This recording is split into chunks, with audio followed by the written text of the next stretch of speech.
Hello friends, welcome to the channel. तो सबसे पहले जो बायोकेमिकल स्टडी की गई थी डीएनए की, it was done by Friedrich Miescher.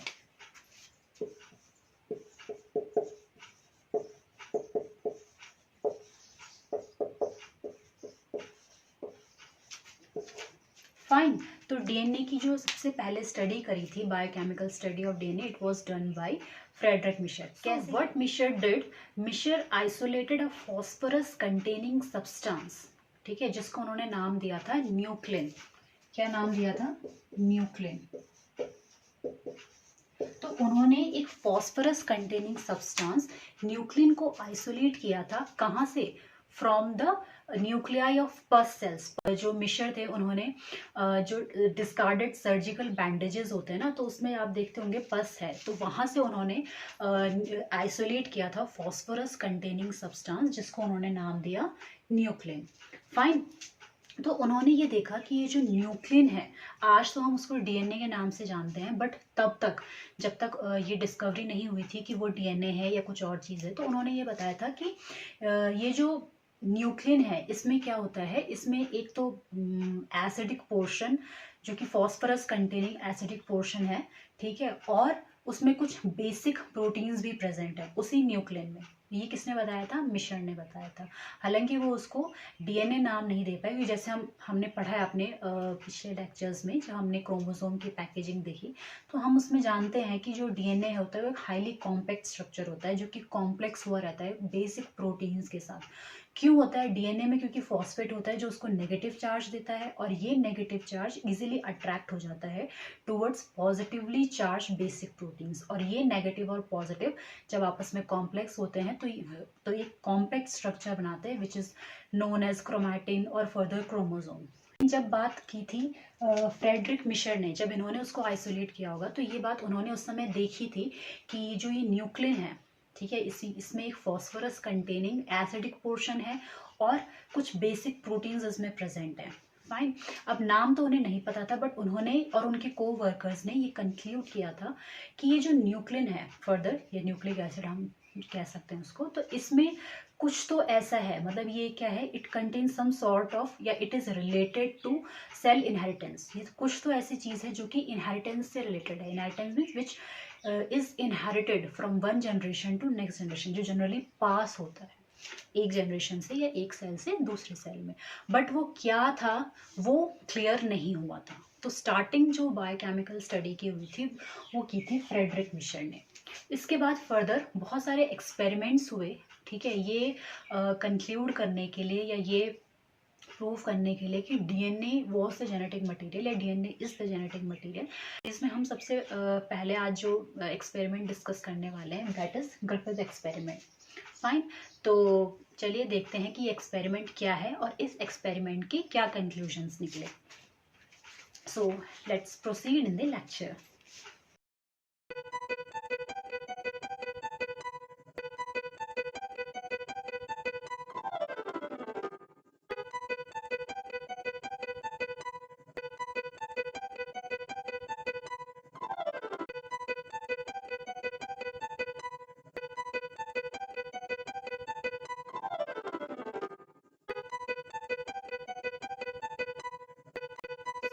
Griffith ने क्या किया था? ग्रिफिथ ने एक एक्सपेरिमेंट परफॉर्म करने के लिए उन्होंने बैक्टीरिया लिया था, स्ट्रेप्टोकोकस न्यूमोनियाई।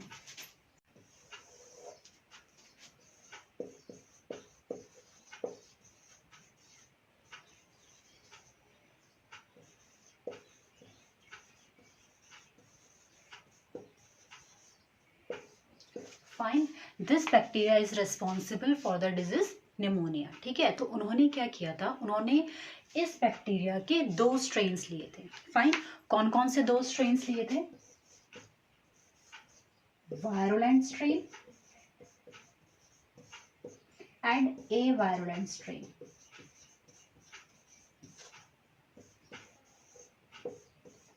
फाइन। इनके नाम से ही इंडिकेट हो रहा है, वायरुलेंट स्ट्रेन्स मतलब वो स्ट्रेन्स, ठीक है, जिनके पास वायरुलेंस थी, मीन्स जो डिजीज कॉज करने में केपेबल थे, जो निमोनिया कॉज करने में केपेबल थे। That means virulent strain which cause pneumonia. Fine. And A virulent strain जो क्या करते थे, जो न्यूमोनिया कॉज नहीं करते थे, मतलब वो वायरुलेंट नहीं थे। तो avirulent strain do not cause pneumonia, short में लिख रही हूँ।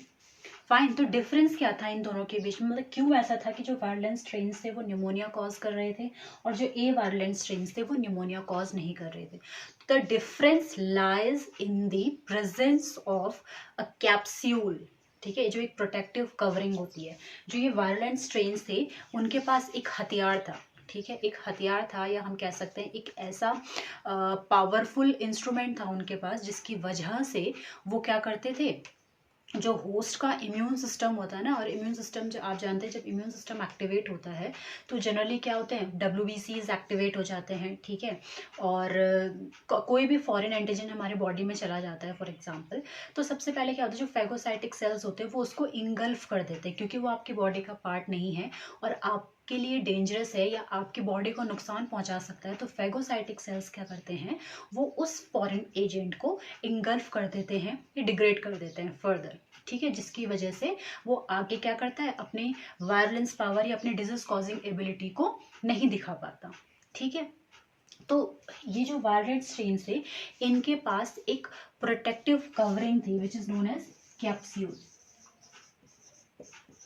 ठीक है। अब कैप्सूल का फंक्शन क्या था, कैप्सूल जो है वो बैक्टीरिया को एक प्रोटेक्शन प्रोवाइड करती है। प्रोटेक्शन किस सेंस में, कि ये प्रिवेंट, जिसके पास भी कैप्सूल होगा वो प्रिवेंट हो जाएगा फैगोसाइटिक एक्शन से, मतलब जिस भी बैक्टीरिया के पास कैप्सूल प्रेजेंट होगा या जो प्रोटेक्टिव कवरिंग उसके पास अगर होगी तो वो क्या होगा, कोई भी सेल उसे फैगोसाइटिस नहीं कर पाएगा, उसे इंगल्फ नहीं कर पाएगा, तो वो इस मैकेनिज्म से, इस डिफेंस मैकेनिज्म से बच जाएगा, ठीक है। और क्योंकि वो डिफेंस मैकेनिज्म से एस्केप हो जाता है तो ऑब्वियसली वो क्या करेगा, न्यूमोनिया कॉज कर लेगा, और न्यूमोनिया कॉज करने की वजह से ऑब्वियसली क्या होगा, मतलब वो होस्ट सेल को नुकसान पहुंचा देगा, ठीक है। तो वायरुलेंट जो स्ट्रेन थे उनके पास कैप्सूल था। Capsule is made up of polysaccharide and most of the time it can be made up of polypeptide, ठीक है, प्रोटीन्स या कार्बोहाइड्रेट्स की बनी होती है ये लेयर, और ये प्रोटेक्टिव लेयर होती है जो कि बैक्टीरिया को फैगोसाइटिक एक्शन से प्रिवेंट करती है, ठीक है। अब बारी आती है ए वायरुलेंट स्ट्रेन की। जो ए वायरुलेंट स्ट्रेन्स थे उनके पास कैप्सूल प्रेजेंट नहीं थी, दे लैक कैप्सूल, ठीक है। अब जब उनके पास कोई प्रोटेक्शन ही नहीं है तो ऑब्वियसली जिसके पास प्रोटेक्शन नहीं होगी वो कभी ऑब्वियसली जंग में जाएगा तो धराशायी होना है उसने, ये तो इट इज क्वाइट ऑब्वियस, ठीक है। तो जब भी हम किसी लड़ाई में जा रहे हैं तो हमें तैयार होके जाना है, ठीक है। तो ये वाले जो वायलेंट स्ट्रेन्स थे ये तो तैयार होके जा रखे हैं, इन्होंने अपनी एक शील्ड रखी हुई है जो आपको protection they, the shield is capsule. However जो ए वायलेंट स्ट्रेन्स हैं क्योंकि उनके पास कैप्सूल नहीं है तो जब भी वो होस्ट की बॉडी में जाएंगे तो वो इजीली इनगल्फ हो जाएंगे या फैगोसाइटोज हो जाएंगे, जिसकी वजह से होस्ट सेल उन्हें खत्म कर देगा और वो आगे क्या करेंगे, निमोनिया कॉज नहीं कर पाएंगे या डिजीज कॉज नहीं कर पाएंगे। तो this is the basic difference between these two strains, ठीक है। तो जो ग्रिफिथ एक्सपेरिमेंट था उसका जो बेस था that was the presence of capsule in the virulent strains, ठीक है, जो उनको वायरुलेंस पावर दे रहे थे, ठीक है, डिजीज कॉज करने की पावर दे रहे थे। बट जो ए वायरुलेंट स्ट्रेन्स थे उनके पास ये कैप्सूल प्रेजेंट नहीं था, और कैप्सूल प्रेजेंट नहीं होने की वजह से वो इजीली फैगोसाइटोज हो जाते हैं और फर्दर डिजीज कॉज नहीं कर पाते, और क्योंकि वो डिजीज कॉज नहीं कर पाते इसीलिए वो क्या है, ए वायरुलेंट है। Simple, I think this is clear to you all. Further एक और चीज़ मैं बताना चाहूँगी कि ये जो वायलेंट स्ट्रेन्स थे क्योंकि इनके पास कैप्सूल प्रेजेंट है, ठीक है, इनके पास एक प्रोटेक्टिव कवरिंग प्रेजेंट है which is known as capsule, तो वो क्या कर रही है, स्मूथ, तो जब भी हम इनको ग्रो कराते हैं तो वो स्मूथ कॉलोनीज प्रोड्यूस करते हैं, that is smooth, and this is hence they are known as S strain, fine. और जो ए वायलेंट स्ट्रेन है क्योंकि उनके पास कैप्सूल नहीं है या वो इनकैप्सुलेटेड नहीं है तो वो हमेशा रफ कॉलोनीज प्रोड्यूस करते हैं, ठीक है, जिसकी वजह से they are known as R strain. So I will just quickly summarize the basic of this experiment. ये जो एक्सपेरिमेंट था इसमें स्ट्रेप्टोकोकस निमोनियाई बैक्टीरिया यूज किया था ग्रिफिथ ने, जो कि निमोनिया कॉज करता है। ठीक है, जनरली जो हमारा मॉडल ऑर्गेनिज्म है माइस, तो हम यहाँ पे माइस की बात कर रहे हैं, तो ये माइस में निमोनिया कॉज कर रहा है। फाइन, अब क्या है, ये जो स्ट्रेप्टोकोकस निमोनिया है इसके उन्होंने 2 स्ट्रेन्स लिए थे। ठीक है, 2 स्ट्रेन्स कौन थे, वायरलेंट एंड ए वायरलेंट स्ट्रेन्स। अब इन दोनों स्ट्रेन में डिफरेंस क्या था, वायरलेंट स्ट्रेन जो था ठीक वो डिजीज कॉज कर रहा था, दैट मीन्स निमोनिया कॉज कर रहा था, बट जो ए वायरलेंट स्ट्रेन था वो निमोनिया कॉज नहीं कर रहा था। ठीक है, and what was the reason behind that, virulent strain के पास एक प्रोटेक्टिव कवरिंग थी which is known as capsule. ठीक है, और कैप्सूल क्या कर रहा था, उसे फैगोसाइटिक एक्शन से प्रिवेंट कर रहा था, क्योंकि वो फैगोसाइटोज इजिली नहीं हो पा रहा है, तो दैट्स वाई वो it is capable of causing pneumonia. ठीक है, और क्योंकि इसके पास कैप्सूल प्रेजेंट है, ये इनकैप्सुलेटेड है, तो ये स्मूथ कॉलोनीज प्रोड्यूस करता है, तो that's why it is known as S strain. Similarly avirulent strains वो थे जो डिजीज कॉज नहीं कर रहे थे, और वो डिजीज कॉज क्यों नहीं कर पा रहे थे, क्योंकि उनके पास कैप्सूल नहीं था, they lack that protective covering around themselves, और क्योंकि उनके पास वो प्रोटेक्टिव कवरिंग नहीं थी तो वो इजीली फैगोसाइटोज हो जाते हैं, और फैगोसाइटोज हो गए अगर तो उनका गेम फिनिश, वो फर्दर क्या नहीं कर पाते, डिजीज नहीं कर पाते। ठीक है, तो और क्योंकि उनके पास प्रोटेक्टिव कवरिंग नहीं थी या एनवेलप नहीं था, तो वो रफ कॉलोनीज फॉर्म कर रहे थे, जिसे हमने आर स्ट्रेन दिया। ठीक है, तो इस तरीके से हम समझ सकते हैं कि virulent strains are represented as S strain जो डिजीज कॉज कर रहे हैं, and avirulent strains are represented by R strain जो कि डिजीज कॉज नहीं कर रहे हैं। सो अब हम बढ़ते हैं आगे एक्सपेरिमेंट की तरफ। तो एक्सपेरिमेंट लाइव आर स्ट्रेन्स क्या है, ए वायरलेंट है। फाइन, तो इनको हम लिख देते हैं ए वायरोलेंट। तो जब लाइव आर स्ट्रेन्स को इंजेक्ट किया गया माइस के अंदर, माइस सरवाइव ऑब्वियसली, क्योंकि वो फैगोसाइटोज हो गए होंगे। ठीक है, उनके पास कैप्सूल नहीं था, प्रोटेक्टिव कवरिंग नहीं थी, तो वो क्या हो गया, उन्होंने माइस में कोई इफेक्ट नहीं किया। सेकेंडली, जो लाइव एस स्ट्रेन थे, लाइव एस स्ट्रेन, एस जिनके पास कैप्सूल था, तो कैप्सूल है तो दैट मीन्स वायरोलेंस पावर है। ठीक है, तो इनको हम लिख सकते हैं वायरोलेंट। ठीक है, जब इनको माइस के अंदर इंजेक्ट किया गया तो ऑब्वियसली माइस डेड, सिंपल है, क्योंकि वो वायरोलेंस कॉज कर रहे हैं, मतलब वो निमोनिया कॉज कर रहे हैं, तो माइस क्या होगा, डेड हो जाएगा।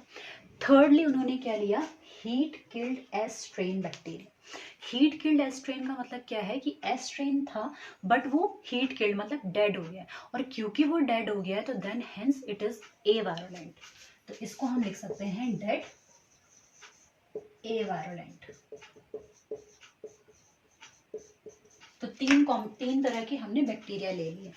ठीक है, ए वायरोलेंट, वायरोलेंट एंड डेड। ठीक है, तो जब हमने heat killed S strain bacteria को माइस के अंदर इंजेक्ट किया देन माइस सर्वाइव। ठीक है, माइस सर्वाइव मतलब माइस पे कोई इफेक्ट नहीं हुआ। क्यों नहीं हुआ, क्योंकि वो हीट किल्ड था, डेड था। ठीक है, हीट किल्ड मतलब जो हीटिंग की वजह से क्या हो गया, उसका जो वायलेंस पावर है वो लॉस्ट हो गई, अब वो डिजीज कॉज या निमोनिया कॉज नहीं कर पा रहा है। ठीक है, but the U turn in this experiment is the fourth one. क्या है, जब उन्होंने कॉम्बिनेशन लिया किस किस का, heat killed S strain plus live R strain, मतलब डेड एस स्ट्रेन या डेड बैक्टीरिया। ठीक है, जिन्होंने अपनी वायलेंस पावर खो दी है। ठीक है, and secondly live R strain, जब इन दोनों का कॉम्बिनेशन उन्होंने लिया and when they injected into mice, क्या कंक्लूजन निकला, as you can see mice dead. ठीक है, माइस क्या हो गया, डेड हो गया, उसने निमोनिया डेवलप कर लिया। अब the question arises here it is कि ऐसा क्या हो गया कि यहाँ पे जब हमने माइस के अंदर ये कॉम्बिनेशन इंजेक्ट किया तो माइस सर्वाइव नहीं कर पाया और उसने निमोनिया डेवलप कर दिया। जबकि अगर आप देखें एक्सपेरिमेंट में, जब हम इन दोनों को इंडिविजुअली ले रहे हैं, इंडिविजुअली मतलब जब हमने केवल heat killed S strain bacteria लिया तभी भी माइस सर्वाइव कर रहा है, और जब हमने alone live S strain bacteria लिया तभी भी माइस सर्वाइव कर रहा है। दोनों ही केसेस में जब हम इंडिविजुअली इंजेक्ट कर रहे हैं तो माइस सर्वाइव कर रहा है, but how come this happen कि जब हमने इन दोनों का कॉम्बिनेशन लिया तो माइस सर्वाइव नहीं कर पाया। फाइन, तो ग्रिफिथ का एक्सपेरिमेंट तो ये था। तो ग्रिफिथ ने क्या करा, ग्रिफिथ ने ये कंक्लूड किया अपने एक्सपेरिमेंट से कि कुछ तो ऐसा हुआ है जिसकी वजह से ठीक है। या फिर उन्होंने ये कहा कि जो ये heat killed S strain bacteria थे, ये ही रिस्पॉन्सिबल है, जो डेड एस स्ट्रेन बैक्टीरिया हैं ये रिस्पॉन्सिबल हैं किसके लिए, जो ये ए वायरुलेंट आर स्ट्रेन बैक्टीरिया है इनको ट्रांसफॉर्म करने के लिए वायरुलेंट बैक्टीरिया में। ठीक है, मतलब एस जो डेड एस स्ट्रेन बैक्टीरिया थे इन्होंने ही ए वायरुलेंट बैक्टीरिया को वायरुलेंट में ट्रांसफॉर्म कर दिया। इस प्रोसेस को उन्होंने बोला ट्रांसफॉर्मेशन। मतलब इस प्रोसेस के दौरान कुछ ऐसा हुआ कि जो ए वायरुलेंट बैक्टीरिया थे वो ट्रांसफॉर्म हो गए वायरुलेंट बैक्टीरिया में और उन्होंने क्या करा, माइस में न्यूमोनिया कॉज कर दिया। फाइन।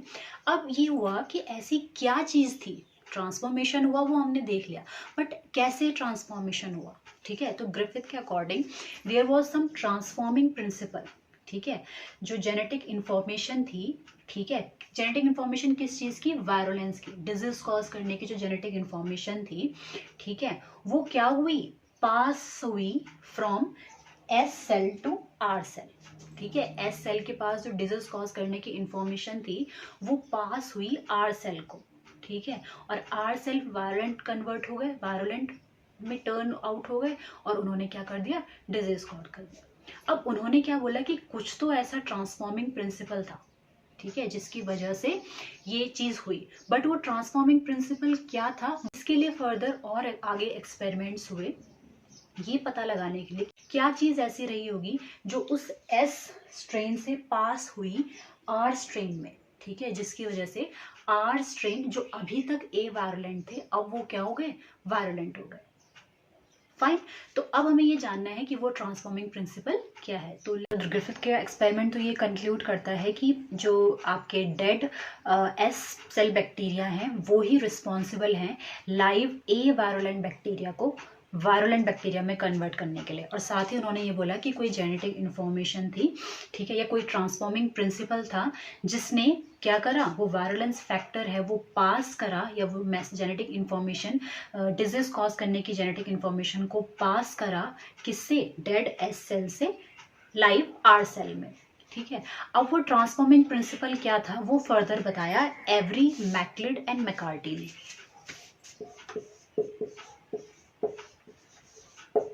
एवरी मैकलिड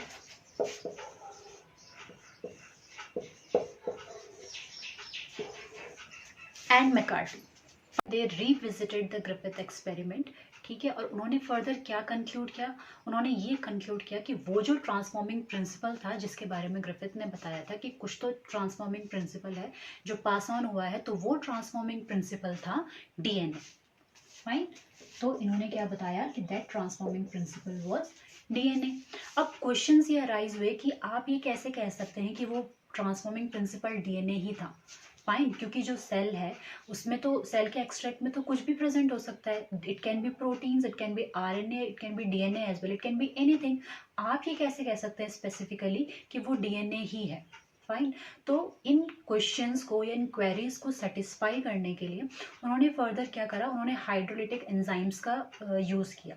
हाइड्रोलिटिक एंजाइम जैसे उन्होंने जो डेड एस सेल्स थे जो ग्रिफिथ ने यूज़ किया था उनके एक्सट्रैक्ट को, ठीक है, extract of dead S cells जो ग्रिफिथ ने यूज़ किए थे उनके एक्सट्रैक्ट को उन्होंने ट्रीट किया 3 डिफरेंट हाइड्रोलिटिक एंजाइम्स के साथ। कौन कौन से थे,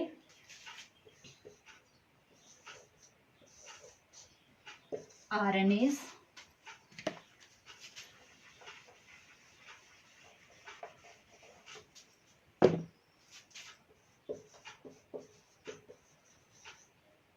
प्रोटीएज एंड डीएनएज। और इस ट्रीटमेंट के बाद उन्होंने फिर उनको, ठीक है, ऐड किया, ठीक है, या कॉम्प्लेक्स किया किसके साथ, लाइव आर सेल्स के साथ, जैसे हमने पिछले एक्सपेरिमेंट में किया ही था। फाइन। अब ये जो उन्होंने हाइड्रोलिटिक एंजाइम यूज करे ये क्या क्या हैं, आरएनएज जो एक हाइड्रोलिटिक एंजाइम है ये क्या करता है, आरएनए को डिग्रेड कर देता है, मतलब उस सेल एक्सट्रैक्ट में जो भी आरएनए प्रेजेंट होगा उसको डिग्रेड कर देगा। ठीक है। सेकेंडली प्रोटीएज, प्रोटीएज क्या करते हैं, protease are responsible for the degradation of proteins, ठीक है, जिससे ये पता चला कि भाई जितना भी उसमें प्रोटीन्स प्रेजेंट होगा वो प्रोटीएज के थ्रू डिग्रेड हो गया। And the last one was DNAs, DNAs क्या करता है, डीएनए को डिग्रेड कर देता है। तो उन्होंने क्या करा, उन्होंने इन तीनों हाइड्रोलिटिक एंजाइम को यूज किया वन बाय वन, मतलब ये जो सेल एक्सट्रैक्ट है, cell of dead S cell, ठीक है, उसके एक्सट्रैक्ट को इन्होंने बारी बारी से वन बाय वन इन अलग अलग एंजाइम से, हाइड्रोलिटिक एंजाइम से ट्रीट किया, ठीक है। और फर्दर फिर जैसे हम एक्सपेरिमेंट में कर ही रहे थे कि उनको लाइव आर सेल के साथ मिक्स करके फिर हम इंजेक्ट कर रहे थे, जैसे कि हम एक्सपेरिमेंट में कंटिन्यू कर ही रहे थे। जो लास्ट वाला एक्सपेरिमेंट हमने देखा आपने, अगर आपको याद होगा, कि हम क्या कर रहे थे, heat killed S strain bacteria ले रहे थे प्लस लाइव आर सेल ले रहे थे, फिर हम उसको माइस के अंदर इंजेक्ट कर रहे थे। तो इन्होंने क्या किया, वही जो एस एक्सट्रैक्ट था, ठीक है, डेड सेल का जो एस एक्सट्रैक्ट था, पहले उसको वन बाय वन इन अलग अलग हाइड्रोलिटिक एंजाइम के साथ ट्रीट किया, फाइन, उसके बाद उनको लाइव आर सेल के साथ मिक्स किया। तो जब उन्होंने इस एक्सट्रैक्ट को आरएनए के साथ ट्रीट करा और फिर उसको मिक्स करा with live R cell,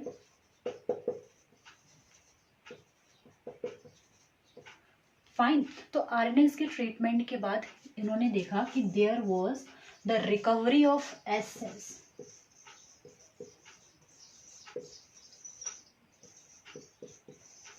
S cells को वो रिकवर कर पाए, मतलब ट्रांसफॉर्मेशन पॉसिबल हुआ, ट्रांसफॉर्मेशन हो गया था, ठीक है।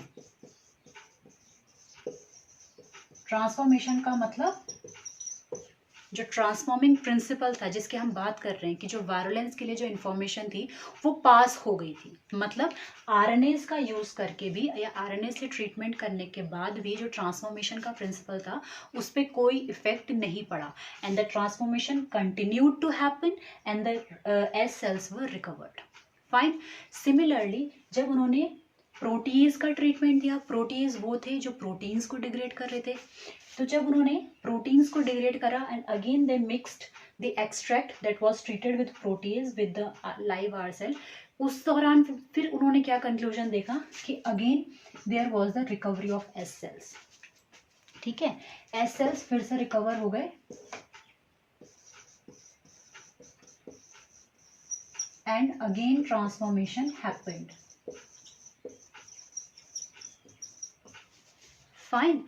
बट जब उन्होंने डीएनए से ट्रीट किया, तो डीएनए क्या करता है, ऑब्वियसली डीएनए को डिग्रेड कर देगा, तो इस केस में उन्होंने क्या करा, एक्सट्रैक्ट को डीएनए से ट्रीट किया, फिर उसको लाइव आर सेल्स के साथ मिक्स किया, तो इस केस में उन्होंने देखा कि no S cells were recovered, S cells को वो रिकवर नहीं कर पाए and no transformation principle was seen, ठीक है, not recovered and no transformation.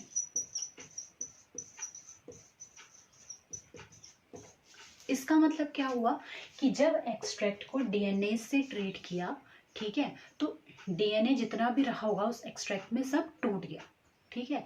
DNA जब टूट गया या डीएनए जब डिग्रेड हो गया, तब फिर फर्दर जब उन्होंने आर सेल्स के साथ मिक्स किया तो कोई ट्रांसफॉर्मेशन नहीं हुआ, मतलब कोई भी इंफॉर्मेशन फर्दर पास नहीं हुई या वायरुलेंस का जीन पास नहीं हो पाया। तो इससे क्या समझ में आया हमें, जब हमने आरएनए डिग्रेड किया तभी भी प्रोसेस एज इट इज चला, ट्रांसफॉर्मेशन हुआ, ठीक है, वायरुलेंस पास हुआ।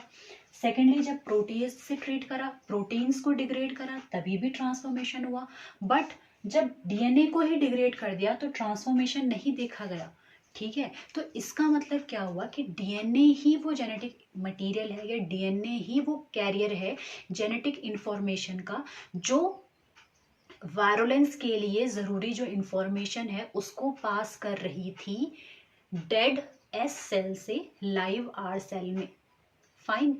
और जब हमने डीएनए को ही डिग्रेड कर दिया तो तब क्या हुई, कोई इंफॉर्मेशन पास नहीं हो पाई। तो इनके इस हाइड्रोलिटिक एंजाइम के एक्सपेरिमेंट से ये हमें कंक्लूजन मिला कि finally DNA was the genetic material या DNA is the carrier of the genetic information, जो इंफॉर्मेशन को पास ऑन करता है from one generation to other, ठीक है, या from one cell to another. और इस केस में भी जो जेनेटिक मटेरियल जो वायरुलेंस की इंफॉर्मेशन को पास कर रहा था from the dead S cells to live R cells, वो भी क्या था, डीएनए। फाइन। तो इस एक्सपेरिमेंट के थ्रू हमें ये पता चल गया कि DNA is the genetic material. Fine. Every और जो उसके कलीग्स थे उन्होंने ये फाइनली कंक्लूड किया कि जो डीएनए था which was extracted from the virulent strains, यानी कि एस स्ट्रेन से जो डीएनए एक्सट्रैक्ट किया गया, उस डीएनए में ही इंफॉर्मेशन थी किस चीज़ के लिए, वायरुलेंस के लिए, विच वाज इनहेरिटेबल, मतलब जो पास ऑन हो सकती है, इनहेरिट हो सकती है, और उसी तरीके से वो इनहेरिट हुई from virulent strains to avirulent strain. So this was all about the Griffith experiment and how the DNA was regarded as the genetic material. इस experiment के through ये conclude हो गया कि DNA is the genetic material. So that was all for today. Further हम किसी नए experiment के साथ मिलेंगे. Till then, do not forget to subscribe the channel. Do subscribe it, like the video and share. Thank you.